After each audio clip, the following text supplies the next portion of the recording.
Okay, thank you so much for tuning in. This is, let me first introduce myself. I'm Michelle Vaquinas. I'm the Executive Director of the Colette Louise Tisdall Foundation. We are an organization that is working to improve outcomes of pregnancy, childbirth, prematurity and infancy, as well as aid in the grieving process through financial assistance, education, and advocacy. And as part of our education, I am thrilled to have Ali Lazar with us, who is a baby sleep expert. And, I know as a mom of a 10-month-old, I know that baby sleep is one of those things that just everyone has issues at some point. And so we'll be doing a lot of questions and answers, but first I wanted to give Ali a chance to introduce herself and tell us a little bit about what she does. Hi, it's so nice to be here today and to support such a beautiful foundation that gives back in something that's so true and dear to my heart. I am Ali Lazar. I am a child sleep consultant with Goodnight Sleep Site. I work with babies from 4 months old to 6 years old. And we also have a new program for tweens and teens, which is really exciting. We could all use more sleep these days. And for me, when I work with my families, it's about getting sleep for the entire family, because as a parent of a 4-year-old, I know we are all better parents when we get good sleep. For sure. Definitely. So you have a wide range of families you're working with and a wide range of ages. And I know different stages bring up different things. What should sleep sort of look like, as you said, you start at 4 months, as 4 months, and then as things progress, what are we looking to do with our kids when we're putting them to sleep and, sleeping through the night, et cetera? So when I work with my families, it's all about routine. Babies love routine. They want to know what's coming next and what's expected of them at sleep. And when I work with my families, we talk a lot about how to build a really calming bedtime routine. And not only do we do a bedtime routine, which can be unique to each family, but usually includes some sort of bath that can be really calming, into books as a family, lowering the lights, lowering your voices, closing the shades. I highly recommend using blackout shades. And having some quiet down, some wind down time as the evening progresses. So right after dinner, there's that sweet spot that all parents are ready to end the day. And you know what? Kids are too. So it's time to wind down right after dinner. Even with little babies, I start with my families at 4 months old, because that's when sleep becomes more organized. And you're able to put a child on a schedule. So that's where I come in to help through that 4-month sleep regression, which I'm sure you've experienced. I know I did, where your really, really good sleeper just all of a sudden stops sleeping because they're aware of more things, and that cognitive development and developmental milestones start to come into play. So that's what interrupts their sleep, is all of a sudden they kind of wake up and they're like, wow, I can smile and see things and hear sounds and hear the neighbors' construction. I'm not able to sleep anymore. So that's where I come in, about 4 months old. But what's key is that routine. Making a schedule is what I do with my families. I help with making a sleep plan customized to their child. And it's so incredibly important to have a child on a schedule for their biological age. That is the key thing. If we miss those sleepy windows, they end up overtired, and you can never put an overtired baby to sleep. Yeah, for sure. Definitely. And the routine that you kind of explained seems like a routine that can be adapted to many ages, right? And probably even that adults should be doing a little bit more of as well. And is there anything that as kids progress, so, as we're getting into toddlers and, I think you said up to 6 years old you did? Yeah. And we're getting up to 5 and 6 where, kids feasibly are learning how to read on their own, and and that kind of thing. Is there anything you would suggest about just the general framework of what a routine looks like? So as a child gets older, you can integrate different things into the bedtime routine. But I always recommend, in the toddler to preschooler age, into school age children, that you do some sort of connection at bedtime. It's so incredibly important to fill your child's cup at bedtime so that separation is not as hard. So what you do is, after a really busy day of school and work and home life and cooking dinner, and now we're home all the time with COVID, so what you do is you take that 30 to 45 minutes with your child with undivided attention to them. Turn off phones, electronics, the best that you possibly can to really, really connect with your child. So there's a lot of things I like to do. Some yoga nidra poses for children with kids, some kid poses that are based on, yoga for kids, some breathing exercise with your child. There's some really fun breathing exercises that I recommend that can make it really fun. Balloon breath is one of them. I also recommend sometimes doing some meditation cards. That can be really fun to talk about what you're grateful for. And that connection, however your family decides to make that golden moment for your child of connection, when everyone's home and the day is done and it's time to wind down, that's what your bedtime routine could be. So it could be putting on jammies after brushing teeth and just having quiet time with stories. It could be meditation cards. It could be some really gentle kid yoga poses, even putting your legs up on the wall. I just learned recently from a child yoga teacher that just spending some time with both of you just on the floor with your legs up on the wall, it gives your body such a calming effect before bedtime. And it was a really cool thing. This is why I always am interested in learning more as I go on, little tips and tricks from yoga teachers and meditation teachers on how to connect and calm you and your child at bedtime is so incredibly important and a really, really nice way to bond. Right. Yeah, absolutely. And that's definitely, you talked about like the 4-month sleep regression, and there's a couple of different regressions at different stages. And, can you sort of talk about what does that mean? And I know that, we use the term regression, but I know that that's really not accurate, because it's just as babies are developing and getting to different milestones and stages. But can you talk a little bit about that? And then, what should parents be doing differently at each of the kind of regression stages? Sure. Yeah. So a regression always sounds like a bad thing because it interrupts the child's sleep. So sometimes it could be teething. Sometimes it's learning language. It could be learning a new developmental milestone, like rolling is usually around 4 and 5 months. And a child practices rolling in their sleep, because that's how a child learns, is when they're sleeping. So what I always recommend to help parents smoothly get through these times of learning and growing is to practice all those things when it's not bedtime, so that when your child does go to bed, they can just go to sleep. They might roll around a little bit because that's what babies do. They make a lot of noise when they're sleeping, and they also roll around and grunt quite a bit.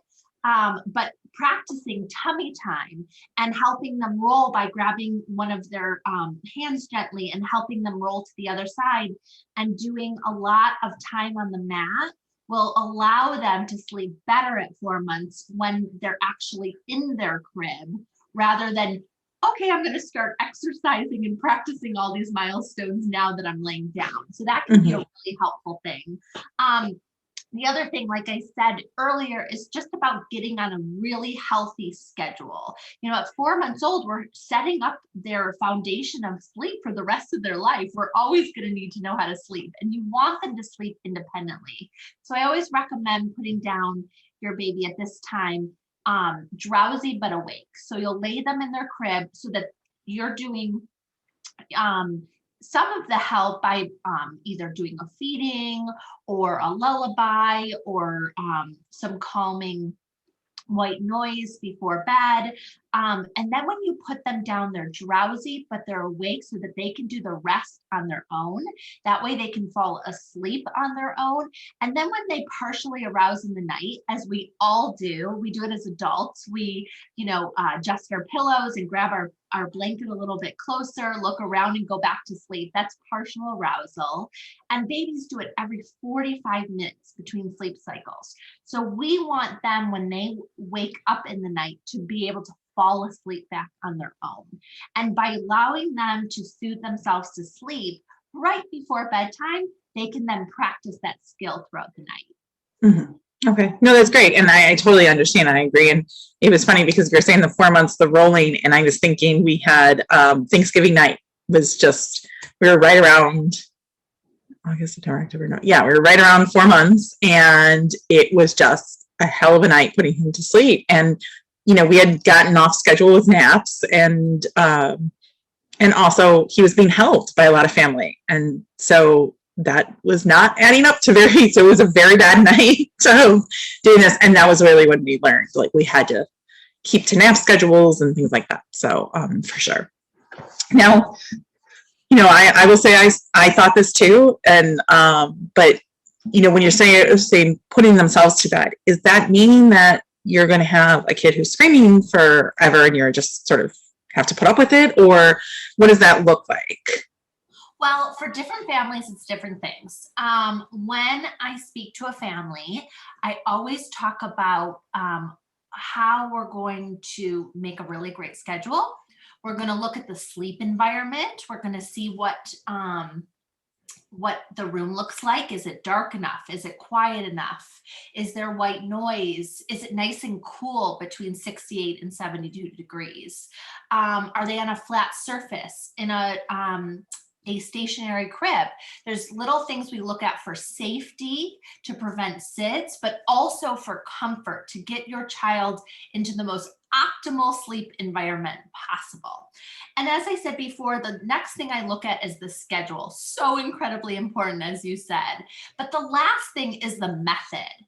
And the method is, there's all different methods. I find that there's some in my practice that work better than others, but leaving your child to cry and to work it out on their own is one method, but it's not the only method. A lot of parents like it because it's the quickest, fastest, straightest route to your child learning how to soothe themselves to sleep. But there's other methods. There's the method of waiting in timed intervals. There's the method of sitting in a chair and waiting for them in their bed until they fall asleep in the room next to their bed, rather. And that's a good method too.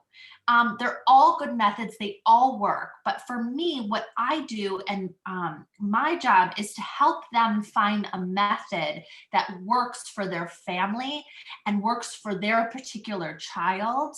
But also, most importantly, what's going to stick? What's sustainable? What are they going to actually do? That's really important. Okay. No, that makes sense. And so you talked about a lot of different methods, and obviously, I think any parent who has had at least a night or two of, not great sleep is probably tried some version of all of them. And do you find that once you find a method that works, that's what you stick with? Or do you find that, like, at different stages, you might have to adapt and change the various methods? I think that the big thing with methods is to give it a really good try. Okay, so nothing is going to happen in a week or two. It's just not. I've come across stories of I've tried 4 different methods in 1 week. A baby needs to adapt and adjust. So once we pick the method, we want to give it a really, really good try. I'd say for like a good 3-4 weeks. If it's not working whatsoever and it doesn't fit for a parent's parenting philosophy, then it's time to revisit the method. But I would give it a really, really good try and give your baby a chance to work that muscle of soothing themselves to sleep. But in order to let them practice, we have to give them a lot of time, and it's important for us as parents to have patience. Yeah.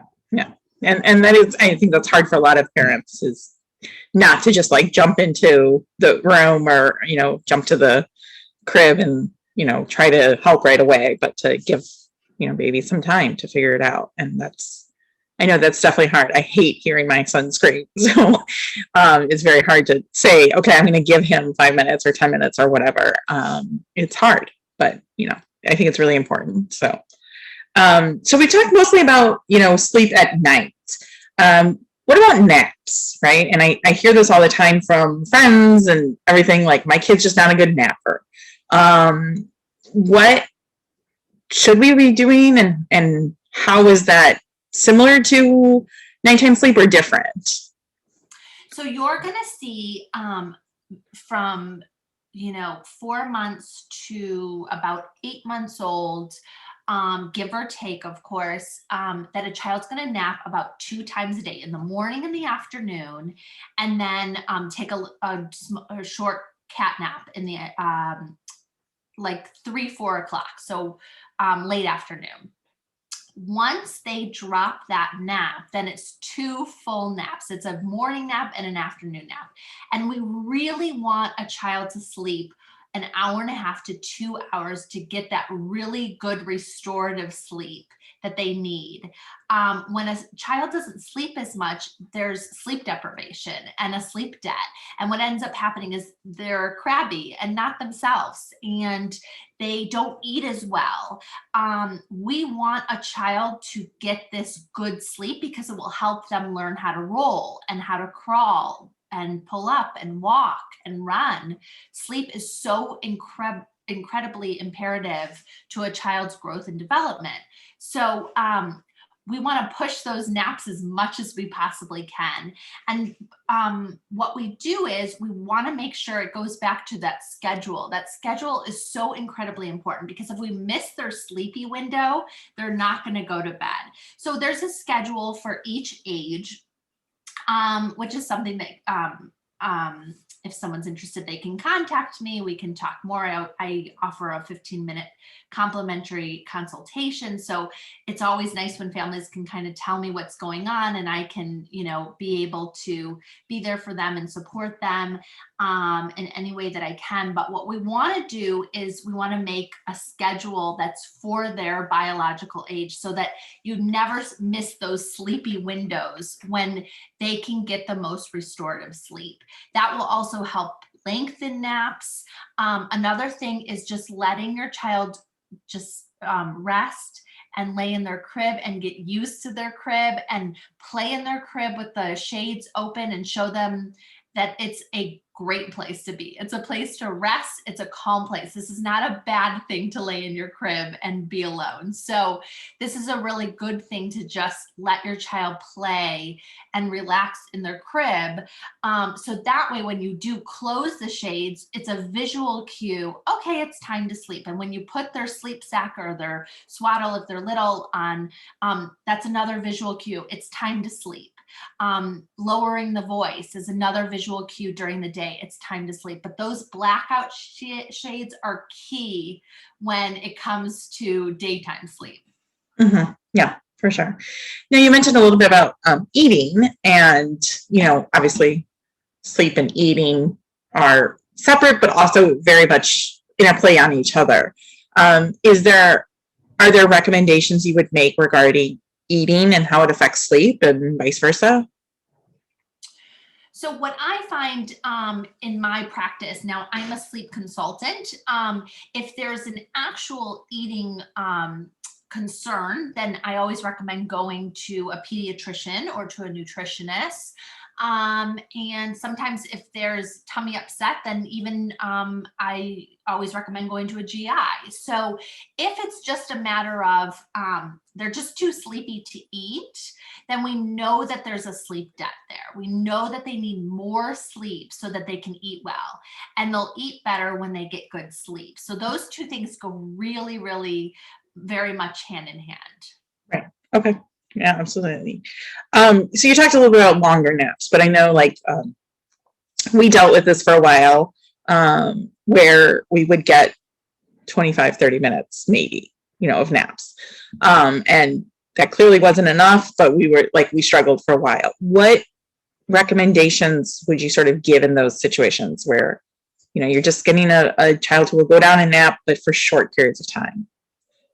So the big recommendation is to just leave them be. Let them practice falling asleep on their own. After being asleep for 30 minutes, they may be between sleep cycles. We need to let them be and just practice how to connect those sleep cycles by just leaving them. A big thing that I do with my families in my practice is we go through pretty much like a checklist. So it's, are they fed? Yes, they just ate right before they went to sleep. So fed, check. Is it a dirty diaper by chance? Is that what's keeping them up or awake after 30 minutes? If you've just changed their diaper right before you put them down, that should also be a check. And also the last thing is should I just let them be and sleep? Everything else is in line? And the answer is yes, just let them be, because even if they're just laying in their crib, although they might be fussing a little bit and protesting and crying, they're trying to communicate without having the words to do so, and just say, I'm so tired. I need to sleep. I need to lay down and rest. So the minute we pick them up out of their cribs and they go back into all the excitement of the house, there's no way they're going back to sleep. Right. Yeah. Okay. Yeah, definitely. Sleeping through the night, right? Like that's the dream. When should babies, be doing that? And, if there's tips you have to help that along. So sleeping through the night is different for every single baby. It really just depends. It depends if they need feedings at night. It depends their age. If there's any medical sensitivities. Sleeping through the night is so incredibly different, but the one thing is, my key piece of advice is an early bedtime. When you give your child an early bedtime, sleep equals sleep. So the more sleep they have during the day, the better they'll sleep at night, and it goes vice versa. So you want to do that early bedtime. Kids, especially babies, they do not have a watch. They are not going to say, I can't believe you're putting me down at 6 o'clock. I thought I'd go to bed at 7:30. They will never, ever say that to you. It will just be a good thing for them to put them down when they're nice and drowsy, but not overtired. It will help them sleep in a deeper state of sleep. They'll have less night wakings and then less early morning rising, which is a really good thing for parents that are overtired. Right. Yeah. Yeah. And the early morning or the middle of the night, waking up, I mean, what tips would you have? And I know you talk about sleep for the whole family, right? And so a screaming baby is waking up everybody probably. And what would you recommend to parents of what they should do in the moment, and then what they should, modify in their sleep routine and plan? Well, when it comes to the mornings, it's all about the age of the baby. So for some babies, it may be time for a feeding. And that's why they're waking up. When a child gets older and they're able to go throughout the night without a feeding, depending on the pediatrician's recommendation and what a parent is comfortable with, it's all about leaving your child until the desired wake up time. Otherwise, going in to comfort your child as if it's the middle of the night and then leaving the room. And that way they get to practice laying in their beds and staying by themselves and being comforted by their own soothing technique, whether that's a pacifier or rubbing a lovey or their sleep sack or their swaddle. Babies find all different ways to soothe themselves. Some sing, some babble in the morning, waiting for their mom and dad. But we always want to make sure that they're at the appropriate age to be able to stay in their beds and not need a feeding anymore. So that's really, really important when it comes to early morning wakings. But my recommendation is always to treat anything before 6 a.m. as the middle of the night.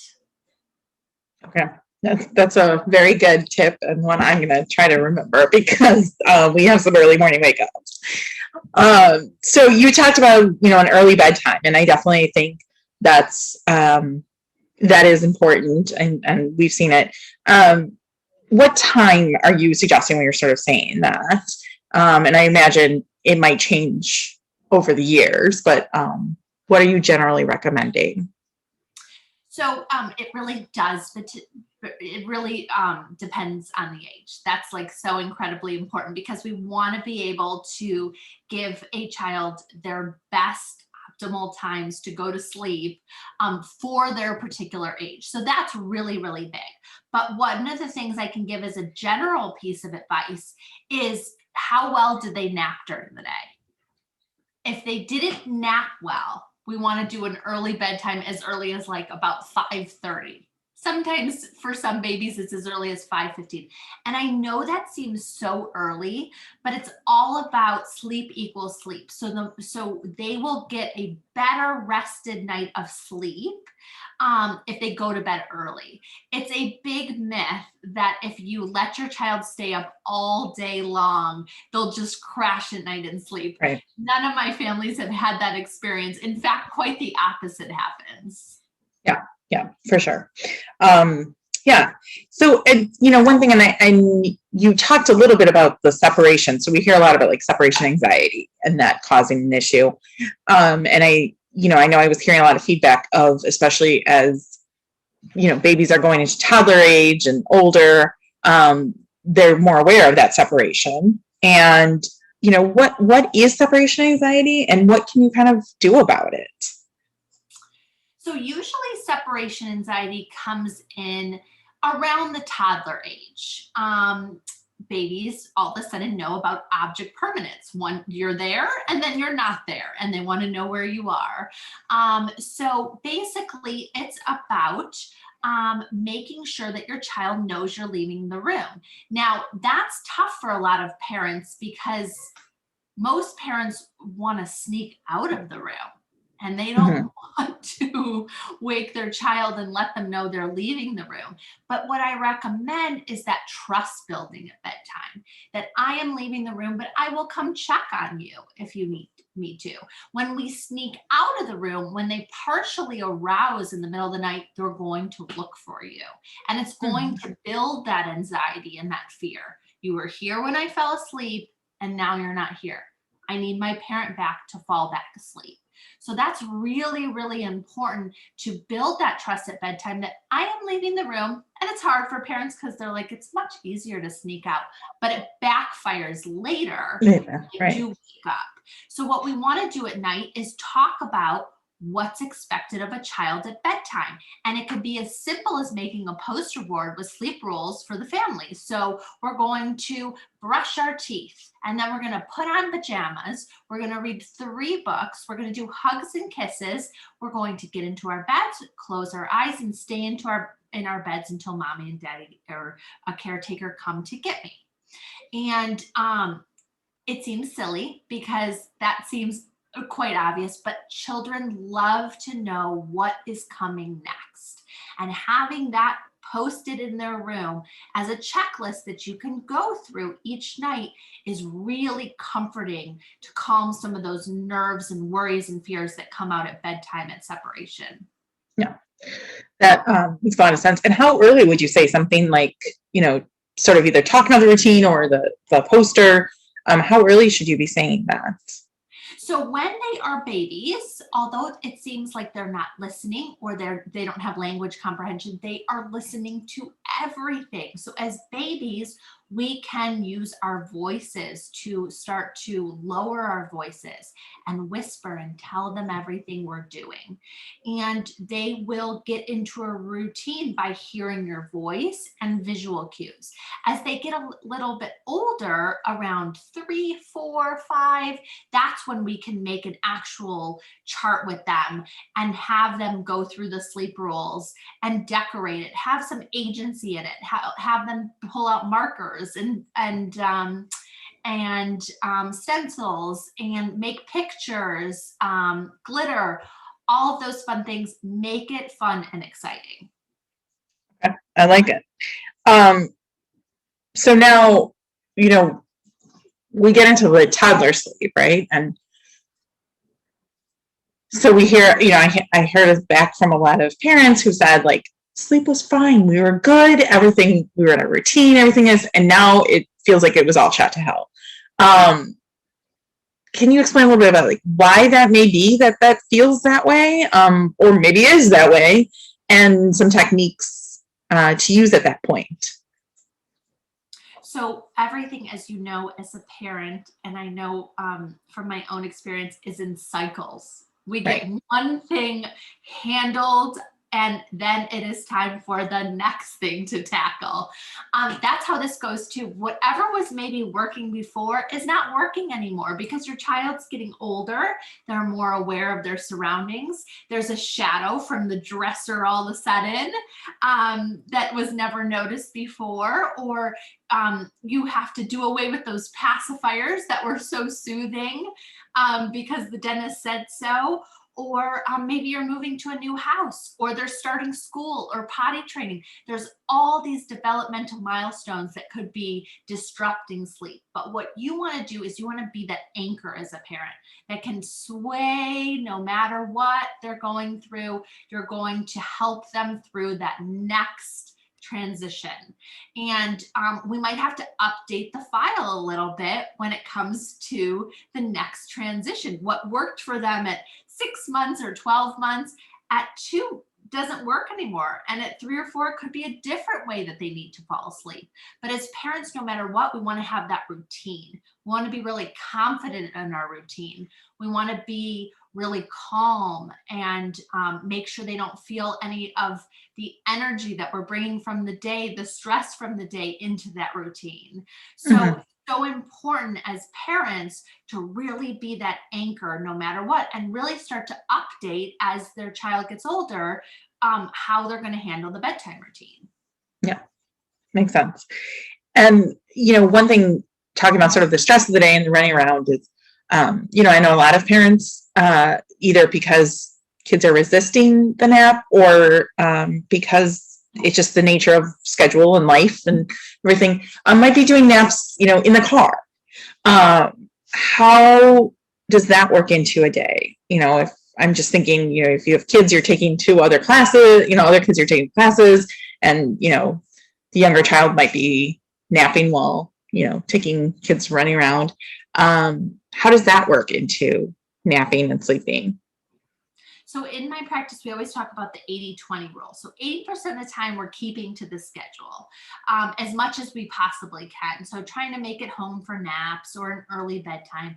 20% of the time life happens. Like you said, there's carpool, there's activities with your other children that you need to balance and juggle. There's a doctor's appointment, families in town, you're traveling. 20% of the time, life is going to happen. And we kind of just have to roll with the punches. So like you said, there may be some stroller ride naps. There may be some car ride naps, some missed naps whatsoever. And that's going to happen because that's part of life. We do the best we can to try to keep to a schedule.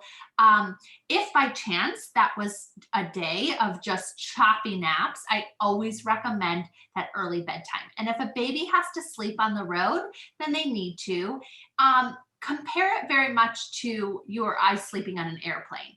It's sleep, but it's not restorative sleep. You wake up, you're very groggy, you don't feel rested whatsoever. Mm-hmm. It's the same thing for sleeping in a car. So I don't recommend it all the time, but if it has to happen on a vacation or a busy week, then it does. And then as soon as you can, get back to the regular schedule or, get back to it on the weekends. Yeah. Okay. No, that's good to know because I think, sometimes that's how you're going to get the nap. And it's good to know that, as long as it's not a constant, it's going to be okay in the long run. What, sort of special challenges, I'm just thinking of cases with, twins or multiples that might be sharing a room, or maybe even kids of different ages are sharing a room. What kind of unique challenges are you seeing with those cases? And, what advice would you give? So twins do really, really well together because they're used to being in the womb together. And then when they get home, they're usually in the same room and they're used to it. It's all they know. So having twins sleep in the same room usually works out pretty well. If one is not sleeping as well as the other, it's always recommended to take them out of the room so the other one can sleep, because maybe their nap is off by 30 minutes or whatever it might be. So you kind of sneak out with one and let the other one sleep. But try to keep them on the same schedule. I always recommend with twins, we always have this inclination to do a bath time at bedtime. But you know what? You have two kids that are the same age that need a bath at the same time. Maybe that's too overwhelming for parents. It's not going to be calm and it's not going to be relaxing for all parties involved. So maybe do that bath time in the afternoon before a nap and make it more calm, because during the day we have so much more energy as parents than at those late hours Right. of the evening when our tank is empty. So Mhm. making little changes like that could be really, really a big deal. Start the bedtime routine way early because you have two babies to take care of. As Mhm. far as two kids in one room, a lot of my clients have two kids in one room and they're not particularly close in age. If one is really having tough time sleeping, we always recommend having the other one, if possible, depending on the living situation, temporarily leave the room just so you could get the good sleeper sleeping better, and then they can come back and integrate back into the room. Sometimes that's workable depending on a living situation. Sometimes it's not. But we always recommend trying to play off of what schedule is appropriate for that age. So if you have an older child, maybe they get a little more time with their parents to do books in another room while you put the younger child to sleep, and then you can bring them back into the room to sleep. Okay. No, that's definitely a great thing. Now, I mean, a lot of it you're talking about sort of the formation of, starting young and then adapting as, kids grow and different milestones are reached and all of that. But what about a parent who maybe didn't do any sleep training and might now have a toddler or a school age kid who doesn't sleep? Is all hope lost? Is there something that they can do? What would you recommend? I have yet to find a older toddler or preschooler that cannot be retaught how to sleep really well. Even if they were a really good sleeper, maybe at infant age, and then things kind of fell off for the baby and toddler age, we can get them back on track. It might take a little bit longer because it's been so much more time of doing things a certain way, Mhm. and then doing things in a way where they get the most restorative sleep. When my sleep plan comes in, a child might protest a little bit, like, hey, you used to rock me to sleep and give me milk Mhm. throughout the night. What happened?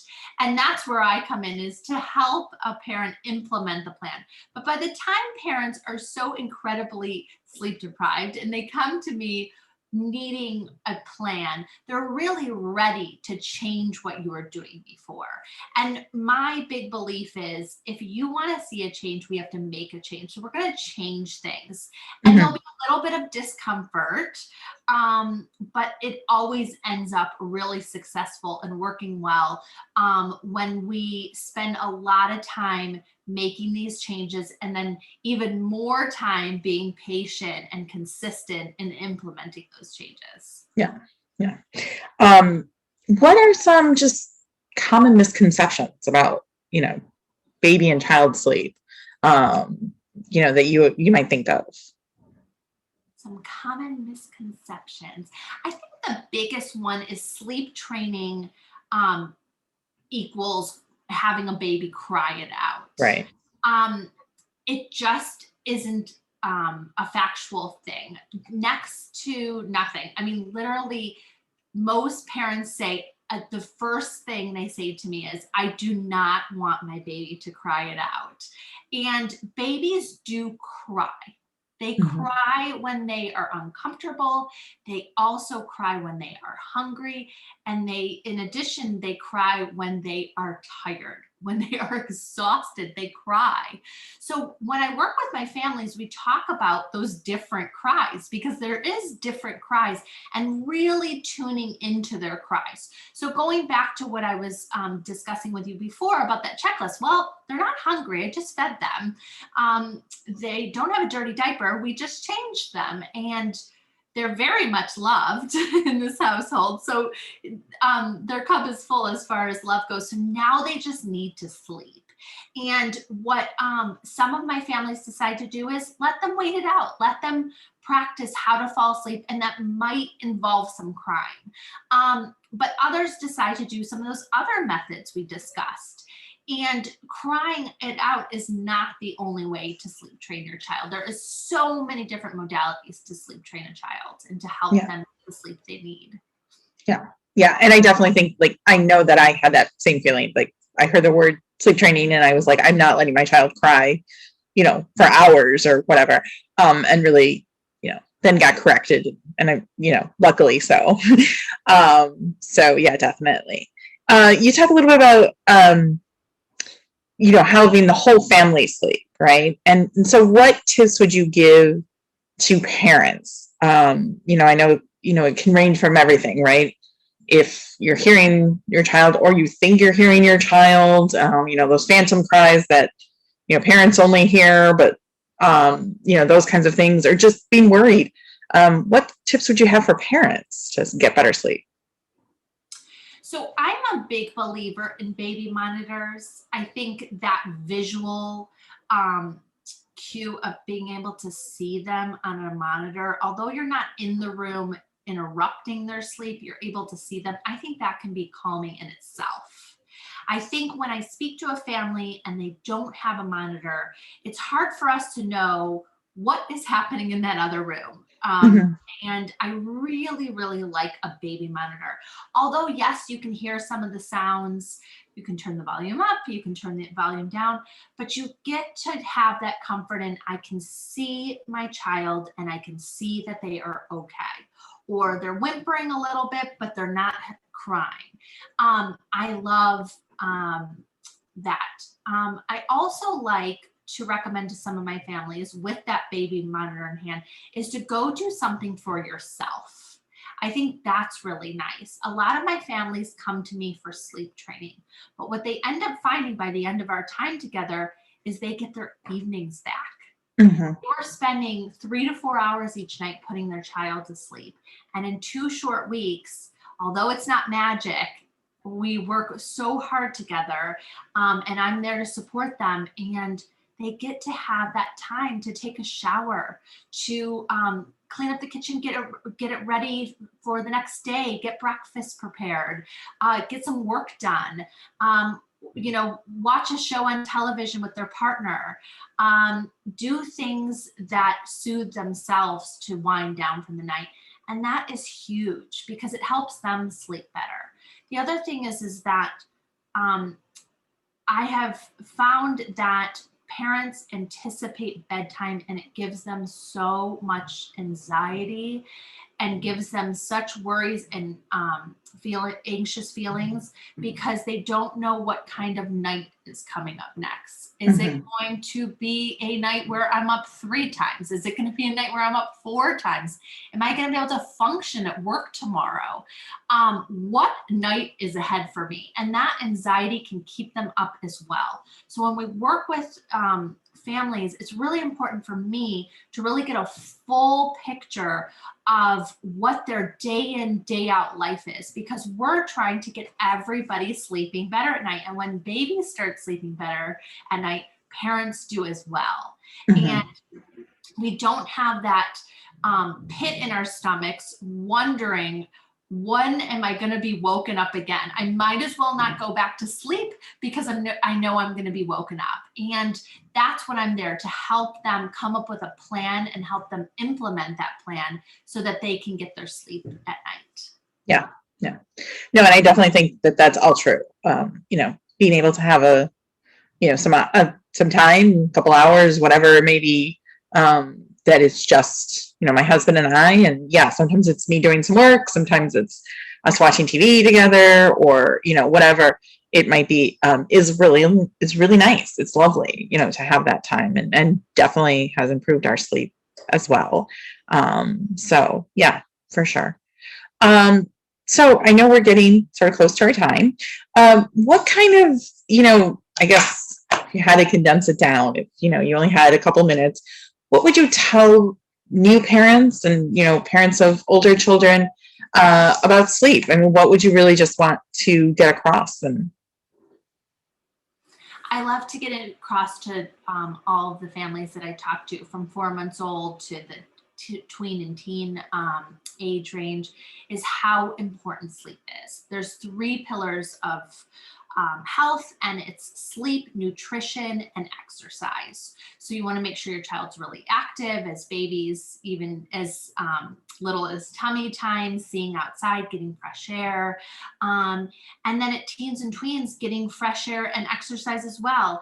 Eating well is so incredibly important with how we sleep. In fact, there's certain foods we can eat to help us sleep, and certain foods that you can eat that don't help you sleep. So sleep is so incredibly important and vital to us. Those 3 things are all hand in hand. And what I do is help families through their sleep challenges so that they can get back to those 3 pillars of health, which is sleep, exercise, and nutrition. Makes sense. Yeah, definitely, for sure. So you mentioned that you do free consultations.